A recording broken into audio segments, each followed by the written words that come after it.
Hello दोस्तों, तो आज हम बात करने वाले हैं 1987 में रिलीज हुई horror fantasy movie a nightmare on Elm street 3 dream warriors के बारे में। इस मूवी के डायरेक्टर है चक रसल और इसमें मुख्य भूमिका में है हेदर लैंगनकैम्प, पैट्रिशिया आर्क्वेट इत्यादि। आगे बढ़ने से पहले आपसे एक छोटी सी रिक्वेस्ट है, अगर आपके वीडियो पसंद आता है तो इस वीडियो को लाइक और चैनल को सब्सक्राइब जरूर कीजिएगा। और अगर आपको और भी मूवीज के बारे में जानना है तो आप चैनल के प्लेलिस्ट में जाकर और भी वीडियो देख सकते हैं। तो अब इसकी कहानी पर बात करते हैं। कहानी की शुरुआत में हमें एक लड़की दिखाई जाती है जिसका नाम है क्रिस्टन और जिनका रोल पैट्रिशिया आर्क्वेट ने निभाया है। वह एक कागज और लकड़ियों का छोटा सा घर बनाती है जो बिल्कुल पिछली दोनों मूवी में दिखाए जाने वाला घर की तरह लगता है। उसके बाद वो सो जाती है तो सपने में उसे वही घर दिखाई देता है। तो वो उस घर के अंदर जाती है तो अंदर उसे कई अजीबोगरीब चीजें दिखाई देती है। तब वह फ्रेडी आता है और उसे मारने की कोशिश करता है, लेकिन वह जाग जाती है और बाथरूम में जाती है तो फ्रेडी वहां पर आकर उस पर हमला करता है।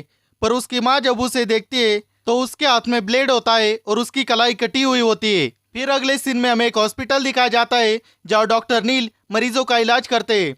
वहाँ पर कई बच्चे भर्ती है जिन्हें डरावने सपने आते हैं और जो एल्म स्ट्रीट पर रहते थे। फिर हम देखते हैं कि वहाँ क्रिस्टन को भी भर्ती किया जाता है पर वो काबू में नहीं आ रही। तभी वहाँ पर नैन्सी आ जाती है और उसे शांत करती है। नैन्सी को हमने पहली मूवी में देखा था। फिर डॉक्टर नील नैन्सी से बात करते हैं और उसे बाहर छोड़ने जाते हैं। तभी डॉक्टर नील को हॉस्पिटल में एक नन नजर आती है और बाद में वह गायब हो जाती है। फिर अगले दिन नैन्सी हॉस्पिटल में अपने काम पर आती है तो वहाँ पर काम करने वाला मैक्स हॉस्पिटल में कई बच्चों से उसे मिलाता है जिन्हें बुरे सपने आते हैं। उनमें शामिल है फिलिप्स, किनकेड, जॉय, टेरेन, जेनिफर और विल। फिर नैन्सी क्रिस्टन के माँ से उसके बुरे सपनों के बारे में बात करती है और डॉक्टर नील बीमारी के बारे में रिसर्च करते हैं। फिर शाम को हॉस्पिटल में क्रिस्टन को फिर से बुरा सपना आता है कि वह बैठी हुई है। तभी एक साइकिल अपने आप चलकर उसके सामने आती है तो वह यह देखकर घबरा जाती है और भागती है। तो अचानक से उसी एल्म स्ट्रीट वाले घर में पहुंच जाती है जहाँ अजीबोगरीब चीजें उसे दिखाई देती है। तो वहाँ पर फ्रेडी अपने भयानक रूप में आता है और उसे निगलने की कोशिश करता है। फिर क्रिस्टन चिल्लाकर नैन्सी का नाम पुकारती है जिससे नैन्सी उसके सपनों में आ जाती है। फिर नैन्सी उसे बचा लेती है। फिर नैन्सी को पता चलता है कि क्रिस्टन के पास वह शक्ति है कि वह दूसरे लोगों को अपने सपने में बुला सकती है।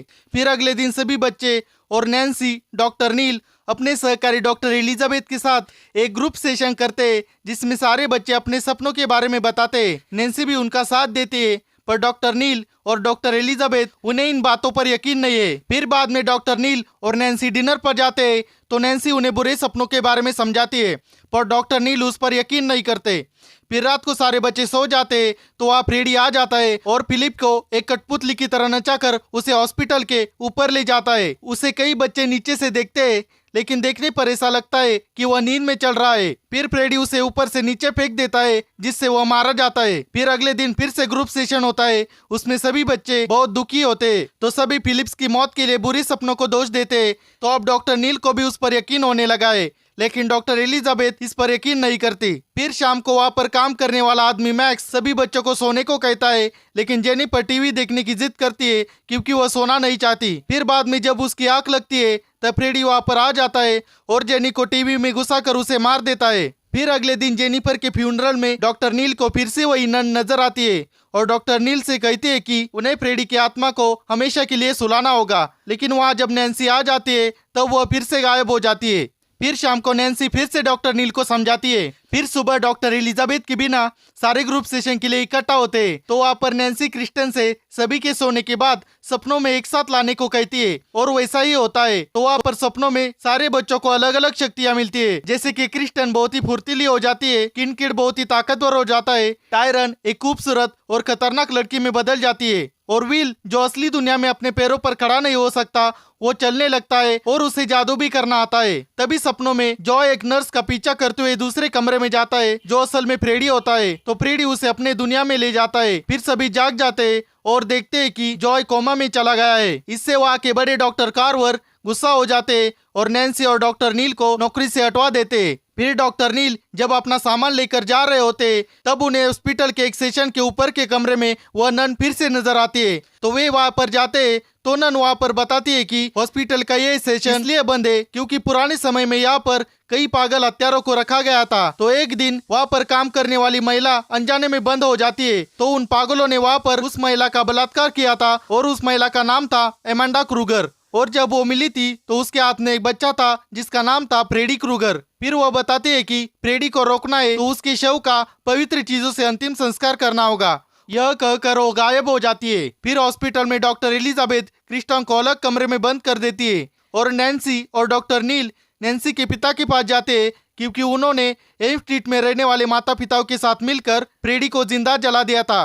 फिर डॉक्टर नील और नैन्सी के पिता फ्रेडी का शव लेने जाते हैं और नैन्सी हॉस्पिटल में जाती है। फिर हॉस्पिटल में नैन्सी क्रिस्टन, किनकेड, टायरन और विल के साथ सपनों में जाती है और जॉय को ढूंढने की कोशिश करती है, लेकिन वहां पर जाने के बाद वो अलग हो जाते हैं। वही दूसरी तरफ डॉक्टर नील और नैन्सी के पिता एक जंक यार्ड में पहुंचते हैं जहाँ एक पुरानी गाड़ी में उन्हें फ्रेडी का कंकाल मिलता है। फिर सपनों में फ्रेडी क्रिस्टन को डराकर उसे मारने की कोशिश करता है, लेकिन क्रिस्टन सपनों में फुर्तीले होने की वजह से बच जाती है। फिर फ्रेडी टायरन की तरफ बढ़ता है और उससे लड़ाई करता है, लेकिन अंत में फ्रेडी टायरन को मार देता है। फिर वो विल के पास जाता है तो विल उसे अपने जादू से रोकने की कोशिश करता है, लेकिन फ्रेडी उसे भी मार देता है। तब तक नैन्सी क्रिस्टन तक पहुंच जाती है और किनकेड भी वहां पहुंच जाता है। फिर वे तीनों एक जादुई दरवाजे से जॉय तक पहुंच जाते हैं। वहां पर फ्रेडी भी होता है। फिर उनमें लड़ाई हो जाती है, लेकिन फ्रेडी वहां से गायब हो जाता है और अपने कंकाल में आ जाता है और नैन्सी के पिता को मार देता है और डॉक्टर नील को बेहोश कर देता है। तब तक सारे बच्चे वहां से निकलने की कोशिश करते हैं, लेकिन फ्रेडी उनका रास्ता रोकता है। तभी जॉय अपने दमदार आवाज से फ्रेडी को घायल करता है, लेकिन फ्रेडी फिर से ठीक हो जाता है और नैन्सी को मार देता है, लेकिन नैन्सी मरने से पहले फ्रेडी का दस्ताना उसी के दिल में घुसा देती है। वही दूसरी तरफ डॉक्टर नील होश में आकर फ्रेडी के कंकाल पर क्रॉस रख देता है और पवित्र पानी छिड़क देता है, जिससे फ्रेडी नष्ट हो जाता है। फिर अगले दिन जब डॉक्टर नील नैन्सी के फ्यूनरल में होते हैं तब वहाँ उन्हें वो नन फिर से नजर आती है, तो वो उनका पीछा करते हैं। तो आगे जाके उन्हें वो नन तो नहीं, उन्हें एमेंडा क्रूगर की कब्र मिलती है जिस पर सिस्टर मैरी एलन लिखा होता है। फिर शाम को क्रिस्टन के बनाए घर में लाइट जलती दिखती है और वहीं पर मूवी समाप्त हो जाती है। अब मेरे एक्सपीरियंस की बात करें तो वह अच्छा था, इसकी कहानी भी अच्छी थी। इस मूवी में सुपर नेचुरल और अजीबोगरीब चीजों के अलावा सुपर पावर्स का भी यूज किया गया है, वह देखने में मजा आता है। इसका डायरेक्शन अच्छा है, मूवी में हॉरर अच्छी तरीके से दिखाए गए हैं, मूवी कहीं पर भी हमें बोर नहीं करती और इनमें सारे कलाकारों के परफॉर्मेंस भी अच्छे हैं। तो मैं तो इसे a nightmare on Elm street franchise की एक अच्छी मूवी कहूंगा। तो आखिर में मैं बस इतना ही कहूंगा कि अगर आप इस फ्रेंचाइज को कंटिन्यू देखना चाहते हैं तो आप इस मूवी को जरूर देखें। तो अब इस मूवी के अदर डिटेल्स के बारे में बात करते हैं। इस मूवी का रन टाइम 1 घंटा और 36 मिनट है। इसकी IMDb रेटिंग 6.6 आउट ऑफ 10 है और इसका रॉटेन टोमेटो स्कोर 72% है। इसकी बजट की बात करें तो वह था $4.6 मिलियन और इस मूवी ने कमाए थे $44.8 मिलियन। इसकी पेरेंटल गाइडेंस की बात करें तो इसमें एक जगह पर न्यूडिटी दिखाई गई है और वायलेंस की बात करें तो इसमें खून खराबा भी दिखाए गए है। इसकी रेटिंग R रेटेड है, तो आप इसे परिवार के साथ नहीं देख सकते। और लैंग्वेज की बात करें तो यह मूवी इंग्लिश के साथ हिंदी में भी अवेलेबल है। तो दोस्तों इस वीडियो में बस इतना ही। अगर आपने यह मूवी देखी है तो आप अपना एक्सपीरियंस कमेंट सेक्शन में जरूर शेयर करें और अगर आपको वीडियो पसंद आता है तो इस वीडियो को लाइक करके अपना प्यार जरूर दिखाइए और चैनल को सब्सक्राइब करके सपोर्ट जरूर कीजिएगा। मिलते हैं अगली वीडियो में। Good bye.